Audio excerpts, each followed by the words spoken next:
Class 8 Hindi किसले भाग 3 और इसका अध्याय हमारा 7वां है ठेस। इस कहानी के लेखक हैं फणीश्वर नाथ रेणु। इनकी लिखित कहानी ठेस है और इस कहानी के माध्यम से लेखक ने श्रम के प्रति सम्मान की भावना, रिश्तों की गहराइयाँ और मनुष्य की पक्षधरता का व्यापक और मार्मिक वर्णन किया है। ठीक है, तो इस कहानी को आपको पढ़ना है और यहाँ पे हम इसके सारे अभ्यास के प्रश्नों को हल करेंगे। आइए वीडियो को प्रारंभ करते हैं। देखिए अभ्यास के प्रश्न में पहला प्रश्न क्या है, गांव के किसान सिंचन को क्या समझते थे वो हमें बताना है। देखिए इसका आंसर काफ़ी सिंपल है, हम यहाँ से करेंगे। खेती बाड़ी के समय गांव के किसान सिंचन की गिनती नहीं करते थे, लोग उसको बेकार नहीं बल्कि बेगार समझते थे। ठीक है, तो बस यहाँ तक हो गया, समझ में आ गया। बस यही लाइन आपको लिख लेने हैं। दूसरा सवाल देखिए, इस कहानी में आए हुए विभिन्न पात्रों के नाम हमें लिखना है जिसका जिक्र हुआ है इस कहानी में। लिखेंगे इस कहानी में आए विभिन्न पात्र निम्नलिखित हैं। पहला है कहानी का नायक जो मुख्य पात्र है सिरचन है। रेणु जी की माँ, चाची, मझली भाभी, मानू दीदी इत्यादि पात्र हैं। समझ में आ गया, तो ये आपका आंसर हो गया। तीसरा सवाल देखिए, सिरचन को पान का बीड़ा किसने दिया था वो बताना है। तो यहाँ पे देखिए मानू दीदी जो है पान सजाकर सिरचन को देती है। तो इसका आंसर हम कैसे लिखेंगे, तो आपको लिखना होगा सिरचन को पान का बीड़ा मानू दीदी ने दिया। इसके बाद देखिए चौथा सवाल, आपके विचार से सिरचन का महत्व कम क्यों हो गया वो हमें बताना है।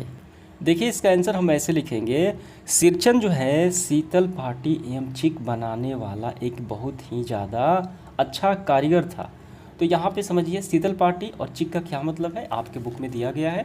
देखिए शीतल चिक का मतलब होता है यहाँ पे बांस की तिलियों का बना हुआ एक पर्दा होता है और शीतल पाटी मतलब होता है चटाई। ठीक है, तो ये बांस की तिलियों का बना हुआ पर्दा और चटाई ये बनाने वाला कारीगर था। कौन था? सिरचन था। ठीक है, लेकिन खेत खलिहान के कामों में वो बेकार ही नहीं बल्कि बेगार समझते थे लोग उसे। ठीक है, और समय बीतने के साथ साथ उसके द्वारा हाथों से जो बनाई गई शीतल पाटी यानी चटाई है और जो चिक है, ठीक है, का महत्व कम हो गया। क्यों महत्व कम हो गया? क्योंकि आधुनिक मशीनों का आने से हाथ की बनाई हुई वस्तुएं लोग नहीं खरीदते थे, जिसके कारण सिरचन के कारीगरी का कम भी महत्व हो गया। ठीक है, तो इसी कारण इसका महत्व कम हो गया। तो सिरचन काफ़ी मेहनती था, ठीक है, लेकिन उसका काम जो है वो समय के अनुसार ख़त्म हो गया, इसलिए लोग उसे बेकार समझते थे। तो ये आपका पूरा आंसर हो गया। इसके बाद देखिए अगला सवाल हमारा पांचवा सवाल है, सिरचन चिक और शीतल पाटी स्टेशन पर ले जाकर मानू को देता है, इससे उसकी किस विशेषता का पता चलता है। तो मैंने अभी आपको बताया चिक और शीतल पाटी का क्या मतलब है। चिक का मतलब है जो एक पर्दा होता है बांस का बना और शीतल पाटी मतलब चटाई। ये दोनों वस्तुएं मानू को देता है कहाँ? रेलवे स्टेशन पर। तो इससे उसकी क्या विशेषता मालूम चलती है व्यक्तित्व की, तो यहाँ पे आपको देखना है। यहाँ पे देखिए देता है यहाँ पे स्टेशन पर। तो इसका आंसर हम लिखेंगे, जब सिरचन चिक और शीतल पाटी स्टेशन पर ले जाकर मानू को देता है तो उसको सिरचन की आत्मीय गुणों का पता चलता है।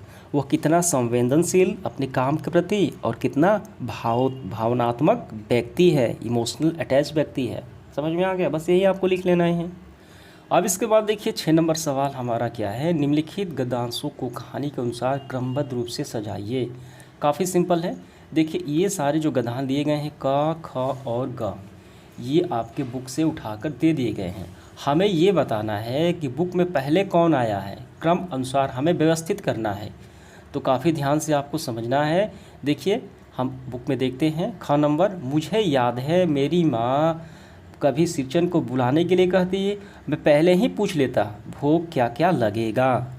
ठीक है, तो अध्याय के प्रथम में जब आप नज़र डालेंगे तो देखिए ये रहा, ये पहला हो गया, तो ये 1 नंबर पे आ जाएगा क्योंकि ये पहले दिया गया है गद्यांश। ठीक है, वो क्या क्या लगेगा, तो इसको आपको 1 नंबर में रखना है। इसके बाद देखिए दूसरा, उस बार मेरी सबसे छोटी बहन की विदाई होने वाली थी, पहली बार ससुराल जा रही थी, छोटी बहन की विदाई होने वाली थी। देखिए पृष्ठ को हम लोग पलटते हैं, पहला तो मिल गया, अब इसके बाद देखिए दूसरा आपका मिल गया, ये रहा, उस बार मेरी छोटी बहन की विदाई होने वाली थी। देखिए यहाँ तक, ठीक है, ये पंक्तियाँ दी गई है। तो ये कितने नंबर पर आ गया, तो ये आपका आ गया दूसरे नंबर पर। अब इसके बाद देखिए आखिरी, मानू फूट फूट कर रो रही थी, तो हम यहाँ देखेंगे, सबसे पीछे देखिए दिया गया मानो फुट फुट के रो रही थी, तो ये आ गया तीसरे नंबर पर।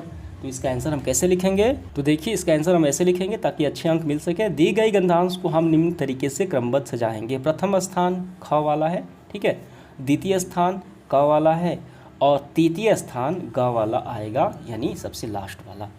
ठीक है, समझ में आ गया। इसके बाद देखिए सही और गलत का हमें चयन करना है। सातवां, पहला है सिरचन कामचोर था। क्या ये सही है कि गलत है? जी बिल्कुल गलत है। सिरचन कामचोर नहीं था, उसका काम ख़त्म हो गया था।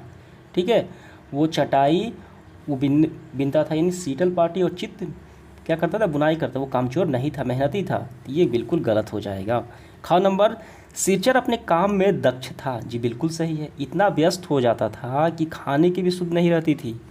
ठीक है, तो ये बिल्कुल सही है। सिरचन बात करने में भी कारीगर था। जी बिल्कुल था, सभी से बातचीत कर लेता था। सिरचर वकील था। जी बिल्कुल नहीं, सिरचर वकील नहीं था, बल्कि क्या था, कामगार था। ठीक है, चटाई बनाता था। ये आपका हो गया। इसके बाद देखिए हम आगे बढ़ते हैं। 8वां सवाल, कहानी में किन किन प्रसंगों से ऐसा प्रतीत होता है कि सिरचन अपने काम में ज़्यादा तहजीज़ देता था, महत्व देता था? उल्लेख करें। तो हम देखेंगे कहानी कहाँ, ये कैसे मालूम चलता है कि वो काम को ज़्यादा प्राथमिकता देता था, ठीक है, अन्य कामों से। तो यहाँ पे जब आप नज़र डालेंगे, व्यस्त सिरचन के कानों में बात पड़ गई। ठीक है, दूसरे दिन चिक की पहली पाँति में 7 तारे जगमगा उठे 7 रंग से। सिरचन का जब काम में मग्न रहता तो उसे जीभ जरा बाहर निकल आती ओठ पर। अपने काम में मग्न सिरचन को खाने पीने की भी सुध नहीं रहती। ठीक है, तो इससे क्या मालूम चलता है, वो अपने कर्म को काफ़ी प्रधान मानता था। ठीक है, नहीं अपने काम को ज़्यादा प्राथमिकता देता था। यहाँ पे देखिए, तो इसका आंसर हम कैसे लिखेंगे, तो इसका आंसर हम ऐसे लिखेंगे, कहानी का अनेक प्रसंगों से यह प्रतीत होता है कि सिरचन अपने काम को ज़्यादा तहजीज़ देता था, महत्व देता था।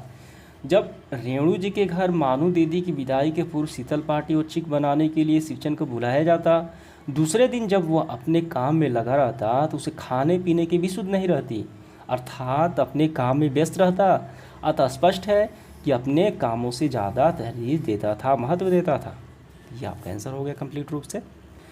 इसके बाद देखिए 9 नंबर, इस कहानी में कौन सा पात्र आपको सबसे अच्छा लगा और क्यों? तो इसका मुख्य पात्र जो है सिरचन है, वही हमें अच्छा लगा क्योंकि काफ़ी मेहनती है। ठीक है, तो इसका आंसर लिखते हैं हम लोग। तो इसका आंसर हम ऐसे लिखेंगे, इस कहानी में मुझे सिरचन का पात्र सबसे अच्छा लगा, जो मुख्य पात्र है। ठीक है, क्योंकि वह एक कुशल कारीगर था और अपने काम से प्रेम करता था तथा पूरी तन्मयता से, पूरे लगन से अपने कार्य को करता था। अतः मुझे ये पात्र अच्छा लगा। ठीक है, इसके बाद देखिए ये आपका पूरा हुआ। ये परीक्षा के दृष्टिकोण से नहीं है। और यहाँ पे देखिए मुहावरे किसे कहते हैं और लोकोक्तियाँ किसे कहते हैं, वो आपको यहाँ पे समझ लेना है। और यहाँ पे देखिए, यहाँ पे मुहावरों का वाक्य प्रयोग करना है हमें। ठीक है, तो यहाँ पे स्क्रीनशॉट लगा देता हूँ, आपको कर लेना है। और इस तरीके से हमारा सेशन समाप्त हुआ। धन्यवाद।